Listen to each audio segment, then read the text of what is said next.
Victim or Volunteer, Part 1. I seduced you. There is no doubt that this happened. I was the protagonist, and I brought you under my spell. But let us go a little further back. I chose you. I identified you as a prospect, and then undertook my investigative work to determine that you had what I was looking for. You did, and then I began to gather the material that would aid my seduction of you. You had no idea that you had walked into my sights. You had no idea that my gaze followed you around the room, that I observed where you worked, where you lived, and began the careful assimilation of information about who you are from your friends and your online presence. In fact, your social media contribution was instrumental in allowing me to ascertain that you fitted the profile that I required in those I target. Not only that, your tendency to plaster your life over the internet provided me with a plethora of material to use in my seduction. More than most, I felt I really did know you before I even met you. There are enough warnings about remaining safe online, plenty of guides about how to be secure in your internet dealings, and to chart the waters of cyberspace in an enjoyable yet cautious manner.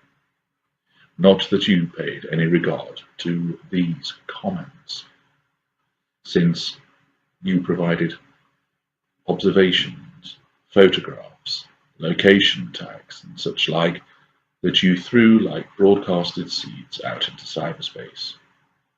You posted photographs which showed inside your home.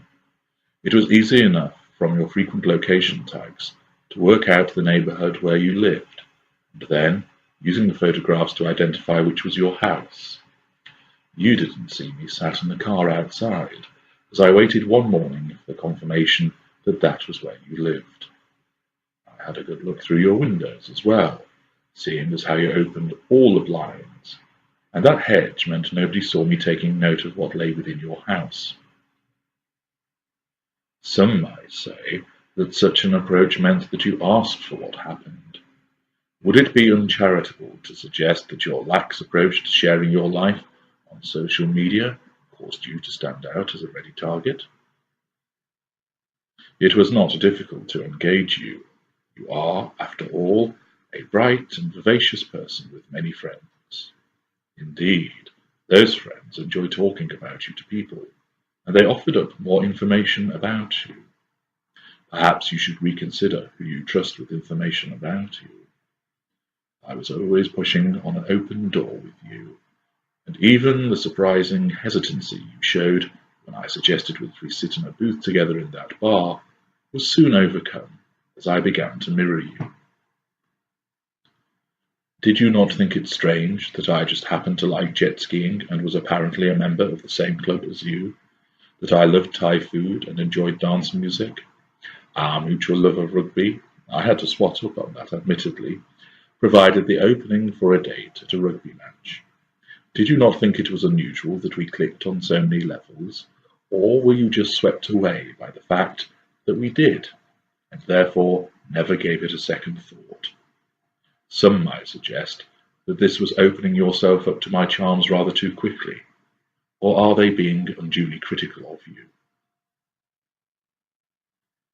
We attended the rugby in the afternoon, and I had already arranged dinner at a restaurant I knew you often frequented.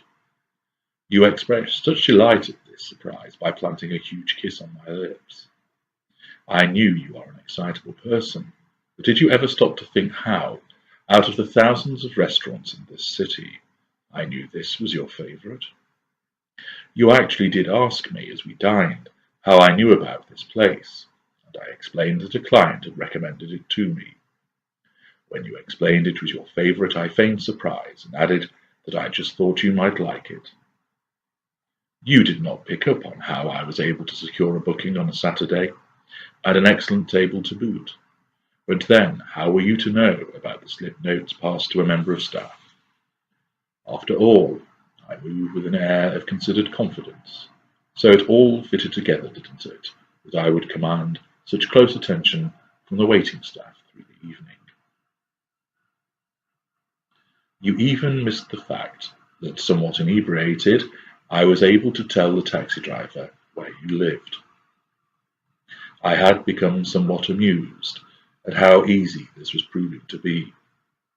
Your readiness to down glass after glass of wine in the company of someone you had not long ago met. Was that remiss of you, or was it understandable, given the way I made myself seem so familiar to you through my background work on you?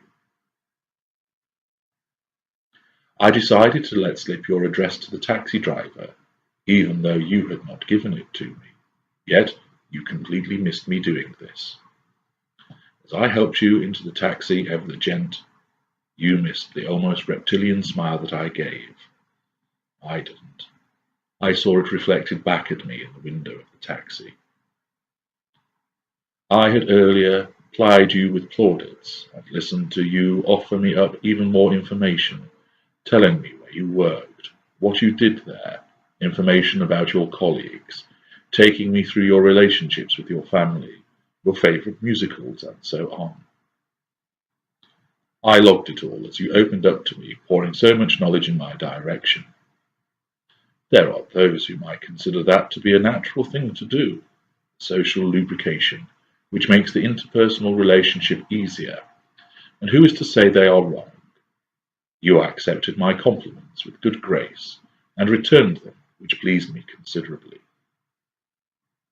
I had to stop myself laughing out loud as you declared those phrases which told me that all the lights were green. You said, "I feel like I have known you for years. This is wonderful. We have so much in common. You know me so well. It is fantastic." I then threw a few of our well-used favourites back at you. "I think we were fated to meet.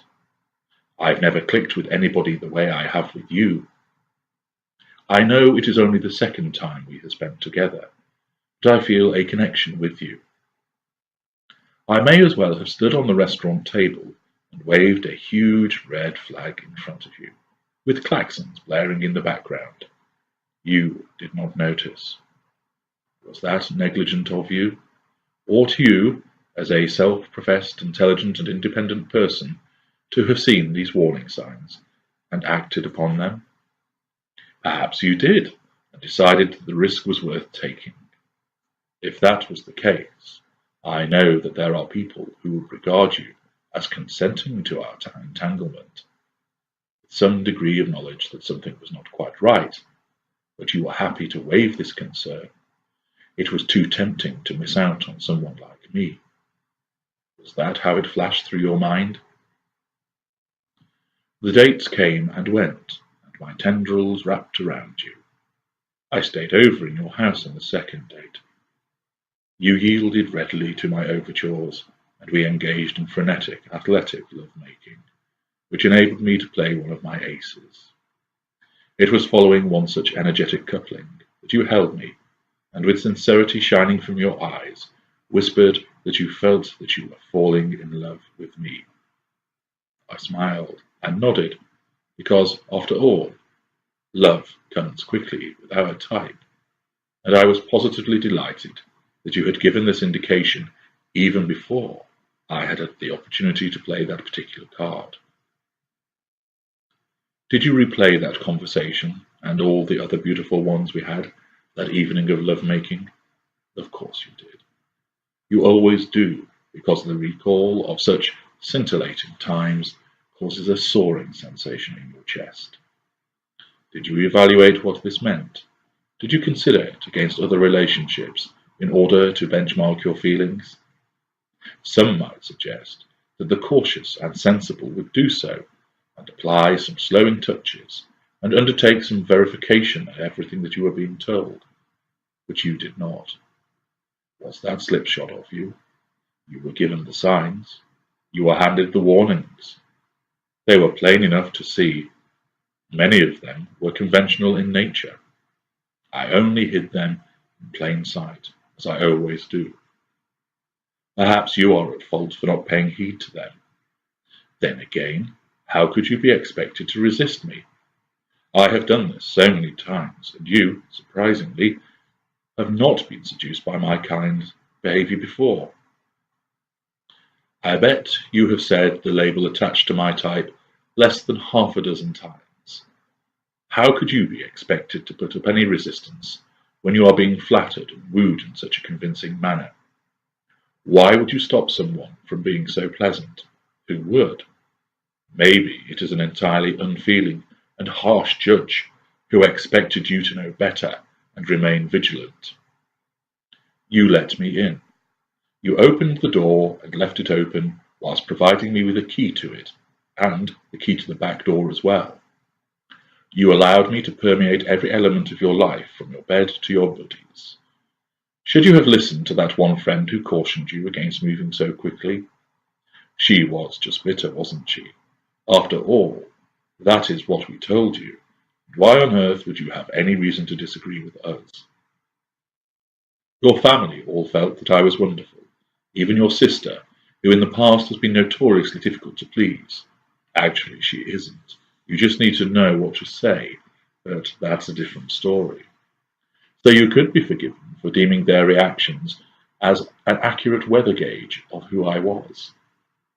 How could you have known what was coming? You are no clairvoyant, and who would not have taken advantage of being chosen by such a wonderful, charming, magnetic and loving person such as I? All my friends spoke highly of me.